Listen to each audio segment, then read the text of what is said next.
Assalamualaikum warahmatullahi wabarakatuh. Waalaikumsalam warahmatullahi wabarakatuh. Waalaikumsalam warahmatullahi wabarakatuh. Kenapa telat? Hendri sama Iksan? Jangan diulangi ya. Sudah siap semuanya? Siap. Siap. Oke, yang mau memimpin doa siapa? Wahyu. Wahyu. Ya, silahkan Wahyu dipimpin berdoa. Mari teman-teman, sebelum mengawali kegiatan pagi hari ini, mari kita berdoa terlebih dahulu sesuai dengan kepercayaan masing-masing. Berdoa mulai, berdoa selesai. Oke, terima kasih. Oke, saya mulai share screen, nggih. Sudah berdoa ya, dipimpin sama Wahyu tadi. Terima kasih.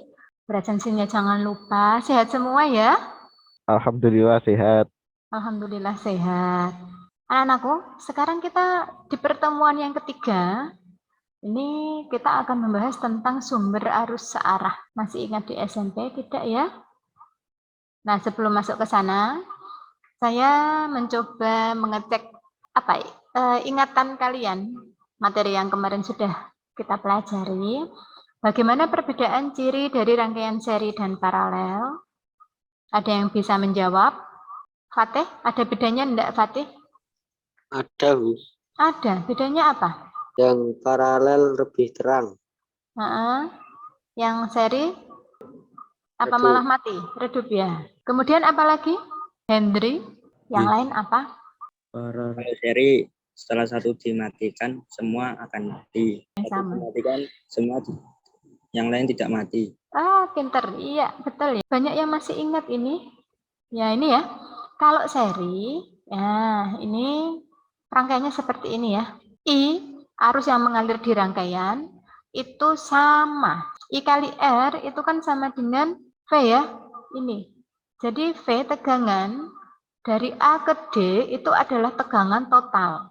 Kalau kita menyusun baterai di secara seri kayak gitu, semakin banyak baterainya, maka lampunya akan bagaimana? Makin terang. Iya, semakin terang. Kemudian, hambatannya kalau di seri itu langsung dijumlahkan. R1 tambah R2 ditambah R3. Kalau paralel, rangkaiannya seperti ini, seperti yang kemarin kalian lakukan di percobaan PET. Kalau paralel itu, tegangan di sini, di ujung A sampai ujung B, ini sama semuanya. I-nya yang mengalir dari A ke B itu adalah jumlah dari I1, I2, dan I3. Nah, ada yang tahu sumber arus searah itu apa aja? Anam? Aki, Bu. Aki ya, salah satunya aki ya. Ada yang lain? Baterai. Baterai, iya. Nah, cairan elektrolit apakah yang digunakan pada beberapa sumber arus searah yang sudah kalian sebutkan tadi? Ninda. Asam sulfat. Iya, H2SO4. Belum nanti kita ke sana ya. Ini kompetensi dasarnya masih sama seperti minggu kemarin ya. Menerapkan listrik statis dan listrik dinamis. Kemudian melakukan percobaan terkait listrik statis dan listrik dinamis. Tujuan pembelajarannya melalui proses pembelajaran materi listrik arus searah dengan menggunakan model proyek bus learning, peserta didik diharapkan teliti dan kreatif, mampu bekerja sama serta terampil dalam merancang alat sederhana, serta mengkomunikasikannya dalam bentuk laporan tertulis dan presentasi. Oke, ini tujuan pembelajaran kita di hari ini. Nah, ini teknik penilaian.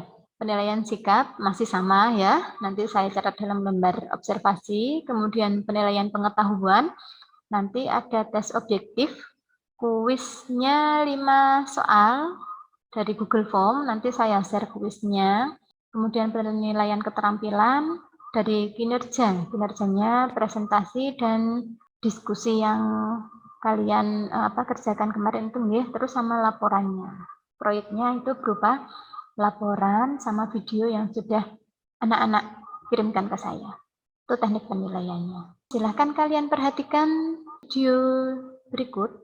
Ini ada elemen volta ya. Ini larutannya, larutan encer, asam sulfat. Ini tembaga sebagai kutub positif dan seng ini sebagai kutub negatif. Jadi kalau ini disambungkan, maka nanti akan bisa menyalakan lampu ini. Ini aki. Asamnya sama, larutan H2SO4. Positifnya timbal peroksida ya. Negatifnya timbal. Nah, itu tadi contoh dari sumber arus searah ya. Nah, kira-kira dari tayangan video tersebut ya, apabila larutan asam sulfat itu diganti dengan larutan asam yang berasal dari ekstrak buah-buahan, bisa nggak ya? Bisa. Kemarin sudah mencoba ya? Udah.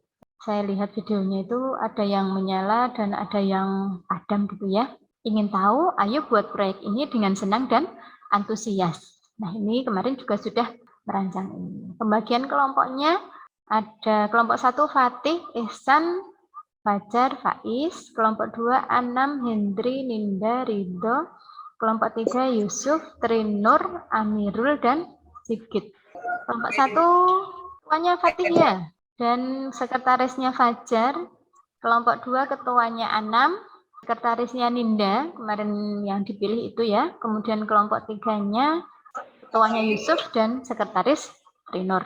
RKPD-nya ini sudah saya share di grup juga. Isi proyek ini adalah tujuan dari proyeknya ya, mengetahui prinsip kerja sel listrik dari buah, kemudian mengetahui beda potensial yang dihasilkan oleh sel listrik dari buah-buahan. Beda potensial kemarin diukur mboten pada saat kalian merancang produknya? Diukur, Bu. Diukur ya. Kemudian membandingkan nilai beda potensial yang dihasilkan oleh sel listrik dari buah-buahan. Kelompok 1, buah yang digunakan ini jeruk buah, nanas, dan jamu biji. Benar nggak? Benar, Bu. Kelompok 2, buah yang digunakan adalah belimbing, jeruk nipis, dan sawo. Benar? Oke. Kelompok 3, buah yang digunakan mangga, jeruk lemon, dan apel. Kelompok 2 benar? Seperti itu? Benar. Benar. Bu. Nah, jadwalnya ini kebetulan kemarin memang sama-sama di hari Senin ya. Dan alhamdulillah banyak yang tidak mengalami kesulitan ya. Tidak. Monitoring proyek dilakukan melalui WhatsApp group, kemudian peserta didik mengirim desain rancangan proyek, serta jadwal pembuatan proyek, itu sudah kalian kirimkan ke saya. Kemudian guru memandu peserta didik dalam membuat proyek yang kemarin kalian buat. Nah, silahkan kalian mempresentasikan. Siapa yang mau mempresentasikan terlebih dahulu? Kelompok 2. Ini ya, saya mulai ya ini ya. Anam, Ninda, Hendri, Ridho. Buahnya apa saja? Jeruk nipis, sawo, belimbing. Satu jeruk nipis mempunyai tegangan 1,001 volt, lampu tidak menyala. Ya.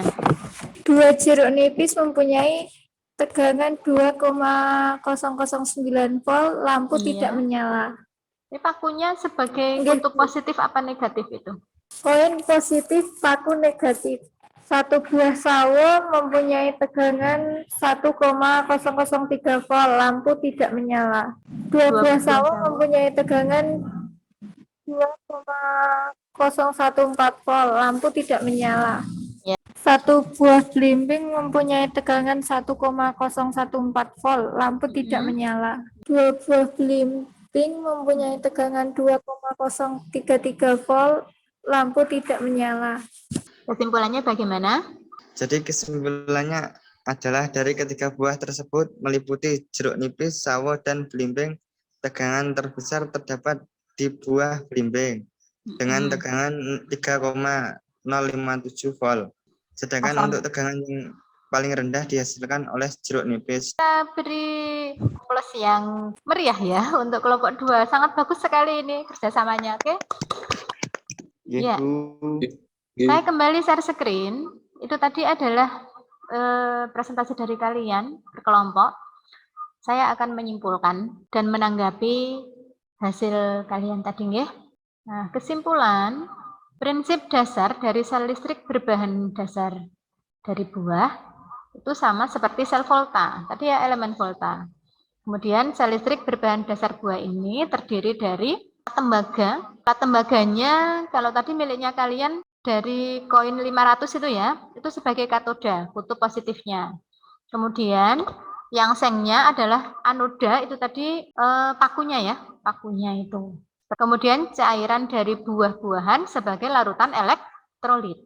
Kemudian prinsip kerja sel sederhana, ketika kedua kutub dihubungkan dengan kawat, maka akan terjadi reaksi kimia. Seng dari paku galvani yang kalian pakai itu melarut dalam asam. Jadi dalam buah tadi itu melarut, sehingga ion-ion seng positifnya pergi ke dalam larutan, mengakibatkan seng menjadi bermuatan negatif. Elektron dari paku itu bergerak melalui kawat penghubung menuju tembaga. Tembaganya dari koin Rp500 tadi. Nah, jika plat tembaga dan seng itu dihubungkan dengan lampu pijar kecil, maka lampu akan menyala.